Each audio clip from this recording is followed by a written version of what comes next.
فرمائے کہ صفا سے نیچے اترے تھے، میں نے عرض کیا کہ اترا تھا۔ فرمائے اس وقت ہر قسم کی علت دور ہو کر تم میں صفائی آ گئی تھی، میں نے عرض کیا کہ نہیں۔ فرمائے کہ نہ تم صفا پر چڑھے اور نہ اترے۔ پھر فرمائے کہ صفا اور مروہ کے درمیان دوڑے تھے، میں نے عرض کیا کہ دوڑا تھا۔ فرمائے کہ اس وقت اللہ کے علاوہ ہر چیز سے بھاگ کر اس کی طرف پہنچ گئے تھے۔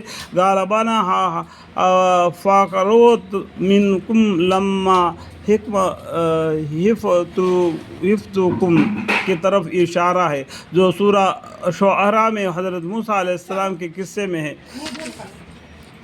ہے۔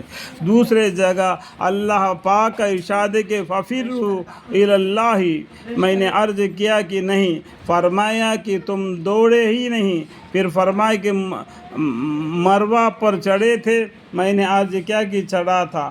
فرمایا کہ تم پر وہاں سکین نازل ہوا اور اسے وافرہ حصہ حاصل کیا، میں نے عرض کیا کہ نہیں۔ فرمایا کہ مروہ پر چڑھے ہی نہیں۔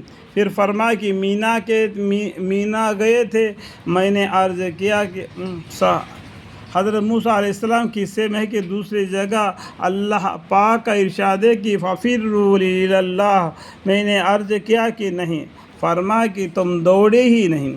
پھر فرمایا کہ مروہ پر چڑھے تھے، میں نے عرض کیا کہ چڑھا تھا۔ فرمایا کہ تم پر وہاں سکین نازل ہوا اور اس سے وافرہ حصہ حاصل کیا، میں نے عرض کیا کہ نہیں۔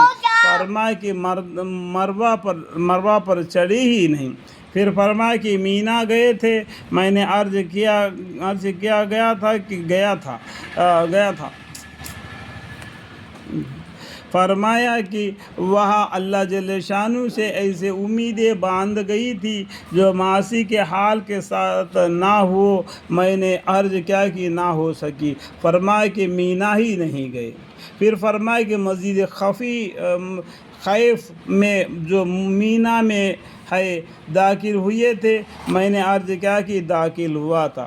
فرمایا کہ اس وقت اللہ جل شانہ کے خوف کا اس قدر غلبہ ہو گیا تھا جو اس وقت کے علاوہ نہ ہوا ہو، میں نے عرض کیا کہ نہیں۔ فرمایا کہ مسجد خیف میں داخل نہیں ہوئے۔ پھر فرمایا کہ عرفات کے میدان میں پہنچے تھے، میں نے عرض کیا کہ حاضری ہوا تھا۔ فرمایا کہ وہاں ان چیزوں کو پہچان لیا تھا کہ دنیا میں کیوں آئے تھے اور کیا کر رہے ہو اور کہاں آپ جانا ہے، اور ان حالات پر متنبع کرنے والی چیز کو پہچان لیا تھا، میں نے عرض کیا کہ نہیں۔ فرمایا کہ پھر تو نے عرفات پر بھی نہیں گئے۔ پھر فرمایا کہ مزدلفہ گئے تھے۔